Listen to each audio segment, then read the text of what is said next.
এই যে finger print মারি না আমরা, আঙ্গুলের ছাপ টিপসই।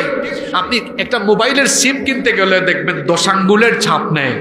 পাসপোর্ট করতে যাবেন আঙ্গুলের ছাপ লাগে, জায়গা জমি রেজিস্ট্রি ভোট দিতে যান দেখবেন সব জায়গায় এখন আঙ্গুলের ছাপ লাগে। বিদেশে গেলে ইমিগ্রেশনেও আঙ্গুলের ছাপ লাগে। আমাদের হাতে আঙ্গুল আছে কয়টা?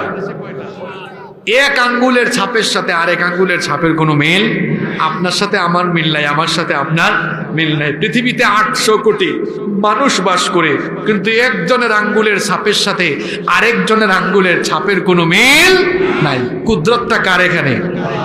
এই যে আপনারা আঙ্গুলের ছাপ মারেন, এইটা সর্বপ্রথম আবিষ্কার হয়েছে ইংল্যান্ডে। 1800 সালের আগে দুনিয়ার মানুষ এই ফিঙ্গারপ্রিন্টের তথ্য জানতই না। 1800 সালের পরে মানুষ ফিঙ্গারপ্রিন্ট চিনছে, গবেষণা করে বের করছে যে ফিঙ্গারপ্রিন্ট এটা একজনের সাথে আরেকজনের